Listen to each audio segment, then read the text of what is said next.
어느 추운 겨울날 중병에 걸린 외아들의 안타까운 마음을 가슴에 담고 한 여인이 아들이 구하는 포도를 얻기 위해 여기저기를 배회합니다.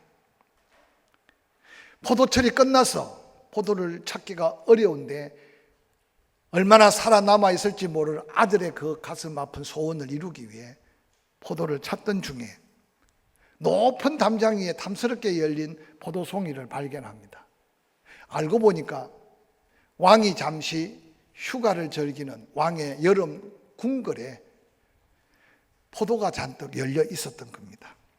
그 여인은 높은 문을 두드리면서 포도를 좀 나에게 팔았으면 좋겠다고, 내가 가진 게 100불이 있는데 이 100불만큼 좀 포도를 팔라고. 왕궁을 지켰던 관리인이 고개를 살래살래 저으면서 화를 버럭 냅니다. 이 포도는 돈으로 살 수 있는 게 아닙니다. 100불이 아니라 1000불을 줘도 이 포도는 파는 포도가 아닙니다. 그런데 이 여인은 아들의 안타까운 가슴 아픈 마음만 가지고 계속 재촉합니다. 옥신각신하는 소리를 듣고 왕궁을 거닐던 공주가 그 상황을 발견하게 됩니다. 그리고 그 여인을 부릅니다.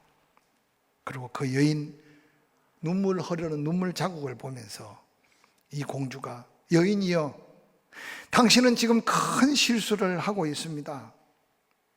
이 포도의 주인은 이 나라 왕이라는 사실을 당신은 모르는 모양입니다. 이 나라 왕은 장사꾼이 아닙니다. 그래서 이 포도는 돈으로 팔고 살 수 있는 포도가 아닙니다.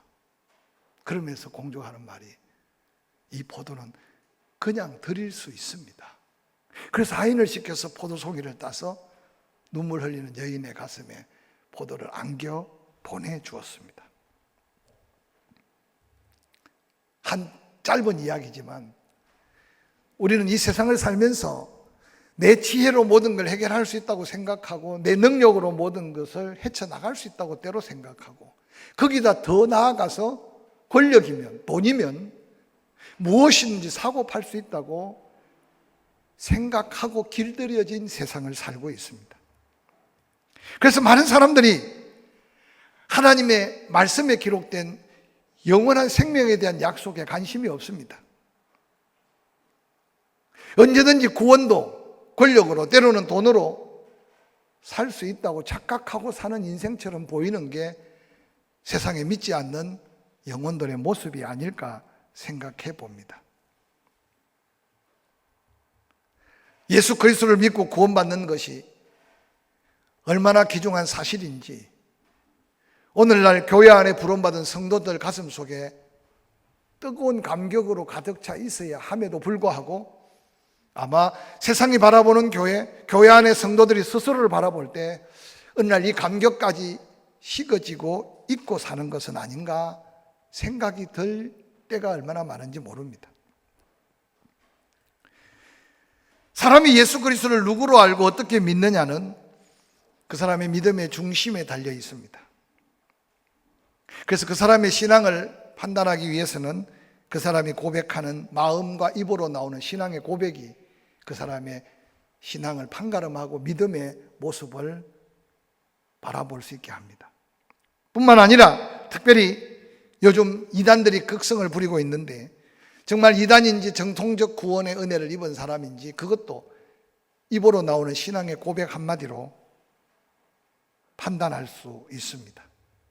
오늘 함께 읽었던 본문 속에는 예수 그리스도께서 갈릴리 지역에 복음을 전하고 있을 때 극성맞은 예루살렘의 서기관들, 바리새인들이 예수님을 갈릴리까지 찾아와서 율법의 몇몇을 두고 시비를 붙습니다.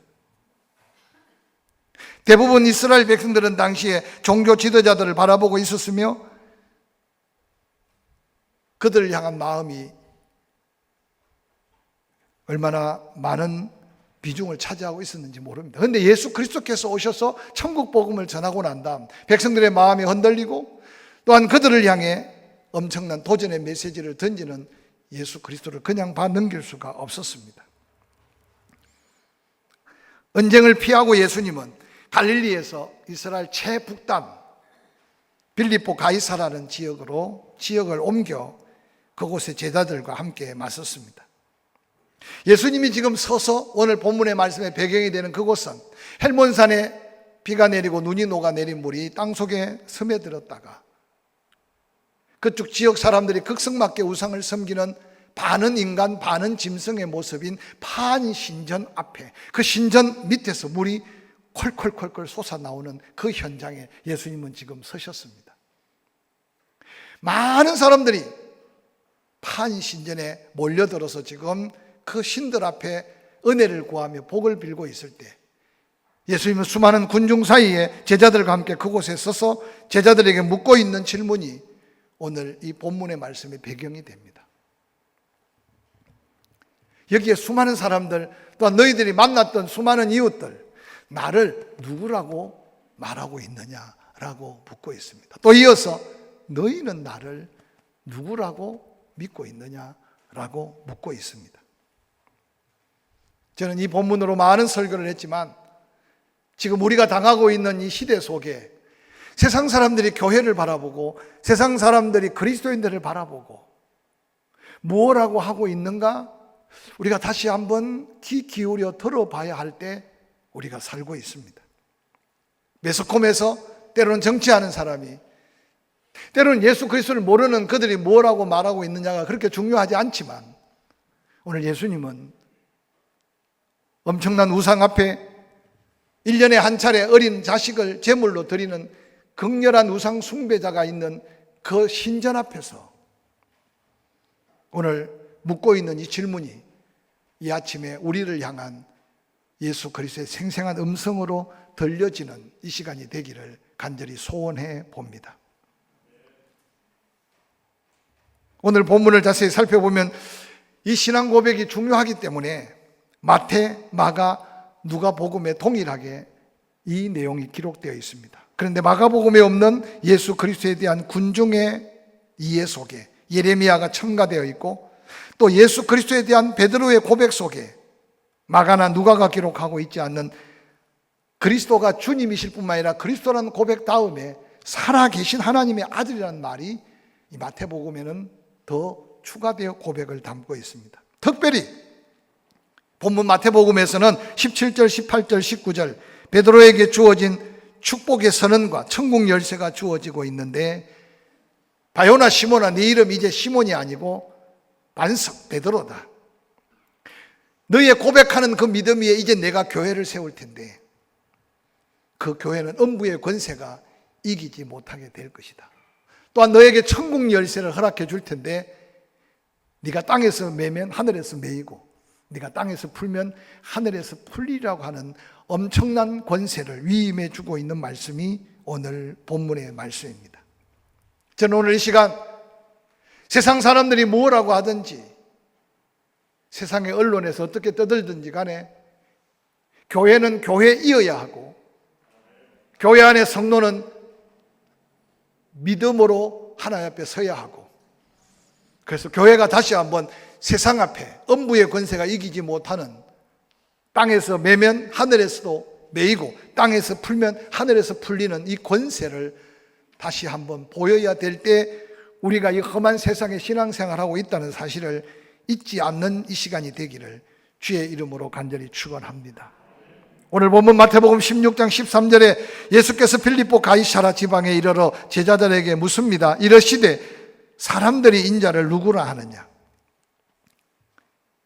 당시에 예루살렘 중심으로 종교의 지도자들은 서기관, 바리새인들, 대제사장들 그들의 관심이 백성들에게는 중요한 이슈가 될 수 있었습니다. 그런데 예수님은 서기관들, 바리새인들, 당시의 종교 지도자들이 당신을 어떻게 생각하는지 묻고 있지 않다는 것은 굉장히 중요합니다. 오늘 예수님은 어리석고 무지한 일반 대중들, 그들은 예수 그리스도를 만났습니다. 그들은 예수 그리스도의 기적을 맛보았습니다. 그들은 예수 그리스도의 복음을 들었습니다. 그런데 그들이 아직도 어떤 마음을 갖고 예수 그리스도를 바라보느냐가 예수님에게는 또 하나의 관심이었습니다. 그러나 그보다 더 중요한 관심은 바로 3년이나 예수님을 따라다니고 있는 그 제자들의 마음 중심에 어떤 고백이 있는가가 예수님께서는 중요한 관심이었습니다. 우리는 때때로 왜 세상을 이렇게 어지럽히고 왜 세상이 이렇게 곤란하고 왜 세상이 이렇게 힘든가 때로는 탄식할 수 있을 겁니다. 그러나 계속 제가 강조하지만 우리는 믿든지 아니 믿든지 하나님은 천지를 말씀으로 창조하셨고, 할렐루야, 믿든지 아니 믿든지 이 세상의 주권은 하나님의 손에서, 그래서 은혜도 하나님의 은혜요, 때로는 고난까지도 하나님이 간섭하셔서 믿음 안에 그 고난을 이겨나갈 때 고난까지도 유익하게 하신 하나님을 믿는다면 우리가 바라보는 세상은 세상 사람들이 바라보고 우리가 말하는 말은 세상 사람들이 하는 말과 달라야 한다는 사실을 먼저 끊임없이 깨닫고 경험할 수 있기를 주의 이름으로 간절히 축원합니다. 마태복음 16장 14절에는 그렇게 말합니다. 세상 사람들이 나를 누구라고 하느냐? 더러는 침례 요한이 다시 살아났다고 말합니다. 더러는 엘리야 같은 선지자가 다시 온다고 했는데 엘리야가 다시 왔다고 생각합니다. 더러는 예레미야나 선지자 중에 한 사람이 오신 걸로 생각하고 있습니다 라고 말합니다. 특별히 침례 요한은 하나님의 놀라운 주님 오실 길을 앞당기며 평탄케 할 하나님의 놀라운 일꾼이었습니다. 헤롯이 침례 요한의 목을 칠 때 끊임없는 두려움에 사로잡혔다고 합니다. 왜냐하면 그 영적 권세 앞에 침례 요한이 다시 살아날 것 같은 마음을 늘 갖고 그것이 사람들에게 유언비어처럼 들렸다고 합니다. 그래서 침례 요한이 막 죽고 난 다음 호련히 나타난 예수 그리스도의 사역 앞에 예수님은 더 큰 권세로 능력으로, 그래서 당시에 많은 유대 땅의 사람들 예수 그리스도를 다시 부활한 침례 요한으로 생각한 사람들이 많았다는 겁니다. 특별히 말라기 4장 5절에 엘리야는 메시아가 아니라 그 길을 예비할 다시 올 선지자로 예언되었는데 엘리야와 같은 메시아가 오실 걸 예언할 예언자로 그렇게 이해하고 생각했다고 합니다. 더러는 예수 그리스도가 예레미야나 선지자 중에 하나라고 생각했던 그들의 생각, 예수님이 원하셨던 대답이 아니었습니다. 그들은 예수 그리스도를 보았으나 보아야 할 걸 다 보지 못한 사람들이었습니다. 여러분은 힘든 가운데 예배자로 이곳에 왔는데 한 주간 동안 뭘 보며 뭘 느끼며 무슨 은혜 속에 살았는지 한번 돌아보시길 바랍니다. 시카고 무디 교회 목사님으로서 라디오 설교자로 유명했던 폴 레이더 목사님이 자주 사용하던 예화 중에 하나입니다. 어떤 사람이 길을 가는데 한 소년이 높은 담백을 붙들고 서서 갑자기 칼칼 웃고 펄쩍펄쩍 뛰기도 하고 갑자기 담벼락을 막 손으로 때리치기도 하고, 그래서 지나치다 보니까 마치 미친 아이 같이 보였습니다. 근데 그 아이가 날마다 그 벽에 그러는 게 아니라 가끔 그렇게 벽에 붙어서 펄쩍펄쩍 뛰기도 하고 좋아서 한호성을 치기도 하고, 그리고 가끔은 벽을 막 치면서 안타까워하고, 그래서 자세히 나중에 보니까 그 벽에 구멍이 하나 뚫려 있는데 그 벽 구멍 건너편에 야구장이 있었다고 말합니다. 돈이 없으니까 야구장에 들어가지는 못하고 자기가 좋아하는 팀이 야구를 하면 여지없이 그 벽에 그 구멍에 눈을 맞추고, 그러고는 안타를 치거나 홈런을 치면 좋아서 어쩔 줄 모르는 친구의 모습을 한번 상상해 보십시오. 그런데 갑자기 실수를 하거나 상대편이 점수를 내면 안타까워서 벽을 두드리고 있는 거예요. 지나가는 사람은 벽만 보이고 아이만 보였지만 그 아이 눈에는 자기가 좋아하는 야구 경기장이 한눈에 다 보여지는 거예요. 오늘 우리 주님 예수 그리스도께서 세상 사람들이 나를 누구라고 하느냐 물으실 때 예수님은 세상 사람들에게 예수 그리스도에 대한 듣고 싶은 대답을 기대했던 것은 아니었던 것 같아요. 왜냐? 그들은 볼 수 없었고 그들은 그 감동을 가지고 느낄 수 없었으니까. 그런데 진작 3년 동안 함께 동고동락했던 제자들, 그들은 눈으로 바라봤고 그들은 마음으로 믿었던 그들. 그래서 예수님은 이어서 마태복음 16장 15절 16절에 이르시되 너희는 나를 누구라고 하느냐. 오늘 중요한 이 말씀의 키포인트는 여기 있어요. 세상 사람들이 뭐라고 떠드는 것에 중요한 게 아니고, 보고 있느냐, 체험하고 깨닫고 감격 속에 살고 있느냐, 그럼 너희는 나를 누구라고 하느냐, 이 질문은 오늘 한국 교회를 향해, 교회 안에 믿음 있다고 하는 성도들을 향해 다시 묻고 있는 질문임을 기억하시고, 지나온 인생 은혜로 살았다면 남은 인생 하나님의 은혜 안에 살 수 있는 놀라운 축복의 믿음의 소망이 있다면 때때로 이 질문 앞에 우리 주님 듣고 싶어하는 당당한 믿음의 고백이 있기를 주의 이름으로 간절히 축원합니다. 16절에 시몬 베드로가 대답합니다. 주변에 파인 신전을 드나드는 수많은 우상을 섬기는 열성분자들이 가득하고, 예수님이 벌써 서 계실 때 아마 군중들이, 구경꾼들이 모여들었을 겁니다. 근데 베드로는 그 세상 어떤 사람들의 눈치 보지 않고 당당하게 마음의 감동대로 대답합니다. 주님이십니다. 그리스도이십니다. 살아계신 하나님의 아들이십니다.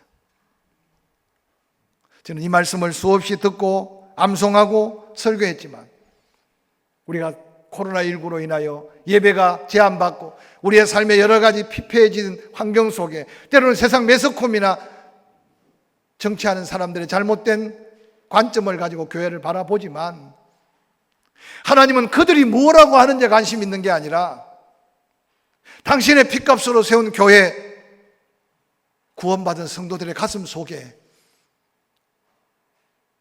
이 총체적인 난국 가운데 어떤 신앙의 고백으로 하나님 앞에 서 있는가 다시 되묻고 있는 이 질문 앞에 우리만이라도 성령에 감동되어 당당하게 외치며 주님이 듣고 싶은 이 신앙의 고백으로 우리에게 고백을 남겨준 이 고백이 다시 우리의 믿음의 고백이기를 간절히 소원해 봅니다. 오늘 베드로의 고백 속에 당신은 나의 주님이십니다. The Lord. 신구약 성경의 주종의 관계를 많이 나타낼 때 이 헬라어 단어를 사용합니다. 주인이 있으면 종이 있다는 거예요. 종이 있으면 주인이 있다는 거예요. 그런데 이 주종 관계 속에 오늘 베드로가 고백하는 예수는 나의 주님이십니다 라고 말할 때 하나님이 나의 전부가 되시고 나는 하나님께 속한 소유된 백성입니다. 바로 주님이시라는 이 고백을 예수 그리스도께서 듣기를 원하셨습니다. 우리는 너무 쉽게 놀라도 주여, 때로는 무슨 말을 해야 될지 모를 때 주여라고 하지만, 우리가 주여라고 할 때마다 주님은 귀를 기울이시고 정말 네 인생에 내가 주인 맞냐, 너의 삶에 정말 내가 주인 맞냐 라고 궁금해 하시는 우리 입에 고백은 없는지 먼저 한번 살펴보시길 바랍니다. 그래서 이 한 주간 우리 인생 속에 수없이 주를 불렀지만 이 말씀을 다시 가슴에 새기고 끊임없이 나의 생명도 주님 것입니다. 주여. 나의 시간도 주님 것입니다. 주여. 나의 가정도 주님 것입니다. 주여. 나의 직장도 주님 것입니다. 주여. 주님이 이 고백을 다시 들으시기를 원한다면 베드로의 이 고백이 우리의 마음의 믿음으로 우리 입술로 고백하는 고백이기를 주의 이름으로 간절히 축원합니다. 오늘날 말 한마디면 운명이 바뀔 것 같고 인생이 바뀔 것 같아서 주어진 권력을 잘못 휘둘러서 비참한 인생의 말로를 보는 사람들을 우리는 수없이 봅니다. 돈이면 내 인생 다 모든 걸 얻을 수 있을 것 같은데도 돈이 없어서 빌딩에 뛰어내리거나 돈이 없어서 인생을 마감하는 사람이 아닌 것을 우리는 알아가면서 우리가 갖지 못할 것 바라보고 너무 좌절하거나 실망하지 말고 여기까지 에베네셀로 인도하신 그 예수 그리스도가 나의 주님이심을 고백할 수 있는 이 믿음을 잃지 않기를 주의 이름으로 간절히 축원합니다. 뿐만 아니라 베드로는 예수는 나의 그리스도이십니다라고 말했습니다. 이스라엘 백성들은 수없는 세월 동안 하나님이 약속한 약속을 따라 메시아, 그래서 그리스도는 헬라어고 그리스도가 히브리어로 말하면 메시아입니다. 예수 그리스도가 그들 앞에 나타났어요. 근데 요한복음의 1장에 보니까 그들은 영접하지 않았어요. 왜냐? 그 예수가 조상 대대로 기다려왔던 메시아 그리스도란 사실을 그들이 믿지 못했어요. 그래서 요한복음 1장 12절 그들은 영접하지 아니했으나 그러나 영접하는 자 곧 그 이름을 믿는 자는 하나님의 자녀가 되는 권세를 주신다고 약속하셨어요. 우리가 그 믿음을 가진 게 얼마나 귀한 은혜요 축복인 것을 다시 한번 새롭게 확신하고, 예수가 그리스도이심을 다시 한번 마음 중심에서 고백하는 구원의 확정된 믿음의 고백이 우리에게 있기를 주의 이름으로 간절히 축원합니다. 그들이 몰라서가 아니었어요. 그들은 수없는 세월 동안 하나님이 약속한 예언적 말씀을 따라 어떻게 태어날지, 어디에서 태어날지, 우리 성탄절 되면 수없이 들었던 말씀 아닙니까? 바로 하나님이 보내신 독생자, 그를 믿기만 하면 구원받을 우리의 구원자, 구원의 주, 그가 바로 메시아 그리스도였다는 사실입니다. 베드로의 입을 통해 고백한 그 고백이지만 예수님은 그렇게 극찬합니다. 혈육으로, 인간의 생각이나 지혜나 인간의 경험으로 고백된 고백이 아니라 바로 하나님의 성령이 그 마음속에 믿게 하고 그 믿음의 고백까지 하게 하심으로 네가 복된 고백을 했다. 오늘 여기 우리 자신의 경력이나 가진 경험이나 지식이나 내가 이해해서 믿은 사람이 있다면 그 믿음을 다시 한번 말씀으로 점검해 보시기 바랍니다. 제가 언젠가도 강조했지만 여러분, 이단 사이비가 판을 치지만 70, 80 먹는 나이 많은 권사님, 집사님, 최소한 예수님이 나의 주님이시고 예수가 나의 구원자이신 것을 확정하는 믿음의 고백이 있는 사람은 절대 이단에 빠지지 않습니다. 그래서 요즘 보면 신천지나 하나님의 교회나 이단들 보십시오. 전부 다 젊은이들. 왜 그들이 빠지느냐? 성령의 감동에 이 고백을 할 수 없고 자기 가진 신락 같은 지식, 경험, 자기 이성적인 판단으로 뭔가 마음속에 구원의 갈망을, 열망을 채워보려고 하니까 이단들의 한마디 달콤한 말에 그냥 넘어지는 거예요. 이 혼탁한 시대 속에 세상 사람들이 교회를 향해, 세상 사람들이 믿는 자를 향해 어떻게 손가락질 하든 간에 우리 주님 다시 듣고 싶어하는 믿음의 고백이 당신은 나의 주인이고 나의 모든 것은 당신의 소유된 바이니 당신은 나의 주님이십니다. 뿐만 아니라 당신은 나의 구원자이십니다. 그리스도가 되십니다. 그래서 여러분, 구원의 확신 있는 감격이 여러분의 믿음의 고백이기를 주의 이름으로 간절히 축원합니다. 이어서 오늘 베드로는 바로 그 나의 주가 되시며 나의 그리스도 구원자가 되시는 당신은 하나님의 아들이십니다. 우리를 구원할 그리스도는 십자가에 달려 죽으심으로 그가 피 뿌려 완전한 제사를 드림으로 우리 죄는 사함받을 수 있어요. 그래서 이전에, 예수 오기 전에 그들은 하나님의 말씀을 따라서 속죄제를 드렸어요.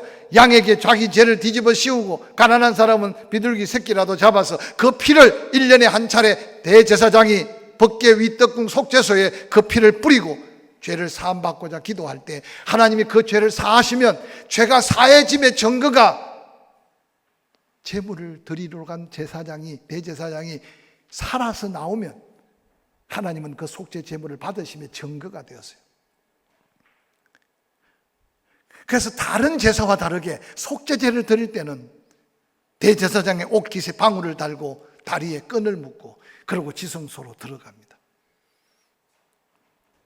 그 속죄제를 온전히 드리기 위해 속죄제 반차가 정해져 있었어요. 1번 대제사장이 들어가서 속죄의 피를 속죄단에 뿌렸는데 하나님이 그 백성들의 죄를 사하지 않으면 그 자리에서 그 대제사장이 즉사합니다. 백성들은 성막 밖에서 귀를 기울입니다. 산 기척이 보이지 않으면 끈을 당겨보고 죽었으면 그 시체를 거두어 드리고 다음 반차가 다시 회개의 피를 담아 속죄소로 들어갑니다. 상상해 보세요. 얼마나 긴장된 상태입니까? 대제사장이 속죄제를 드리고 살아서 지성소를 빠져나와 성전 뜰에 서면 백성들은 그때부터 환호성을 부립니다. 죄를 사함받은 거죠. 1년간 짐승의 피로 계속 속죄하던 그 속죄제를 예수 그리스도께서 짐승의 피가 아닌 자신의 피로 십자가에 피 흘려 우리의 제물이 되어 주셨어요. 그래서 히브리서는 그 반차를 따라 예수 그리스도께서 대제사장이 되셨다. 3일 만에 부활한 것은 예수 보혈로 온 인류의 죄를 대속한 테텔레사이 완전한 값을 지불하시고 그 피로 우리가 지었던 죄 지을 죄까지 죄값을 지불한 그 죄가 하나님 앞에 온전한 속죄제가 됨을 인정하는 것은 제물된 대제사장 예수가 살아 부활하심이 완전한 속죄제의 증거임을 그 백성들은 알았어요. 예수님이 십자가에 피 흘려 죽음으로 피값으로 우리의 죄만 식선받은 게 아니라 바로 그 예수가 그리스도가 되시면서 하나님의 아들로 우리에게 함께 하시는 하늘의 권세, 하늘과 땅의 모든 권세를 가지신 예수가 우리의 목자가 되신다는 이 고백은 오늘 다시 한번 우리의 신앙의 고백으로 이어져야 한다는 사실을 기억하시기를 주의 이름으로 간절히 축원합니다. 이 고백이 끝내자마자 예수님 뭐라고 말합니까? 본문 마태복음 16장 18절 내가 내게 이르노니 너는 베드로라. 너는 베드로라. 베드로의 이름은 지금까지 시몬이었습니다. 이 베드로라는 말 자체는 반석이란 뜻인데 엄밀하게 베드로에게 불려준 베드로라는 이름은 페트로스라는 말입니다. 반석이 돼 완전한 반석이 아니라 반석에 붙어있는 작은 반석. 그래서 바울은 이해하기 쉽게 고린도전서 10장 4절에 다 신령한 음료를 마셨으니 이는 그들을 따르는 신령한 반석으로부터 마셨음에 그 반석은 곧 그리스도라. 오늘 예수 그리스도가 반석이신데 이 아름다운 믿음의 신앙 고백을 통해 예수님이 너도 이제 예수 그리스도의 반석 한 부분이 되는 페트로스 반석이 되었다. 너의 그 신앙 고백의 반석 위에 이제 내가 내 교회를 세우겠다는 이 놀라운 축복은 우리가 받을 놀라운 축복임을 기억하시기를 주의 이름으로 간절히 축원합니다. 우리의 온전한 신앙 고백으로 예수 그리스도가 주님이시고 그리스도로서 나의 구원자이시고 하늘과 땅의 모든 권세를 가지신 하나님의 아들 되심을 고백하는 믿음의 고백이 있는 그곳에 하늘과 땅의 권세를 가지신 하나님이 친히 함께 하시는데 하나님이 세우신 교회는 대리석을 덧입혀 화려한 건물이 아니라 그 속에 모여든 한 사람 한 사람 구원받은 성도들의 모임인데 그 성도들이 모여있는 그 자리는 하늘과 땅의 모든 권세를 가지신 그 하나님의 능력으로 음부의 권세가 이기지 못하도록 지켜주신 이 약속을 다시 한번 여러분의 심령 성전에서 경험하기를 주의 이름으로 간절히 축원합니다. 그래서 사도 바울은 예수 믿고 구원받은 한 사람 한 사람 심령 속에 예수 그리스도가 내주하시고 성령께서 친히 전을 삼고 계신다고 말씀하시면서 우리 한 사람 한 사람의 심령이 얼마나 중요한지를 강조하고 있어요. 저는 이 시간 여러분 심령으로 또 우러나온 하나님이 기뻐하시는 이 신앙의 고백으로 여러분 심령이 뭔 하늘 권세가 충만한 음부의 권세가 이기지 못하는 능력이 있는 심령을 가지고 여러분의 가정을 세워가기를 주의 이름으로 간절히 축원합니다. 늘 강조하지만 코로나는 두려워할 것이 아니라 조심하며 이겨갈 수 있고 특별히 예수 믿는 우리는 걸렸을지라도 고치시고 또한 피해가게 하실 하나님의 역사를 기억해가면서 여러분의 삶과 가정, 사업장에 이 당당한 신앙 고백으로 음부의 권세가 이기지 못하는 능력을 덧입고 사시기를 주의 이름으로 간절히 축원합니다. 이어서 세상이 교회를 향해 뭐라고 말하든지 간에 우리 믿는 한 사람 한 사람이 이 고백으로 예배하고 이 고백으로 하나님 앞에 영광을 돌릴 때 이 성전은 음부의 권세가 이기지 못하는 하나님의 권능이 함께하는 곳임을 잊지 않으시기를 주의 이름으로 간절히 축원합니다. 그래서 어떤 모습으로 예배하든 간에 그 예배하는 그곳에 바로 그 역사가 있음을 기억하고 이 시간 방송으로 함께 예배하는 성도들 가정도 여러분의 가정 성전이 음부의 권세가 이기지 못하는 확신 속에 하나님 앞에 당당하게 설 수 있기를 주의 이름으로 간절히 축원합니다. 이어서 마태복음 16장 19절에 내가 천국 열쇠를 내게 준다. 내가 땅에서 무엇이든지 매면 하늘에서 매일 것이고 내가 땅에서 무엇이든지 풀면 하늘에서 풀린다. 세상 사람들은 기도의 능력을 믿지 않기 때문에 기도하지 않습니다. 예수의 이름의 권세를 알지 못하기 때문에 그들이 예수 이름을 찾지 않고 부르지 않습니다. 그런데 안타깝게도 구원받은 성도들이 모인 교회가 혹이라도 기도에 불이 꺼지지는 않았는지 예수 이름의 권세를 내려놓고 살지는 않는지 한번 돌아보시기를 바랍니다. 한 주간 승리하시기를 주의 이름으로 간절히 축원합니다.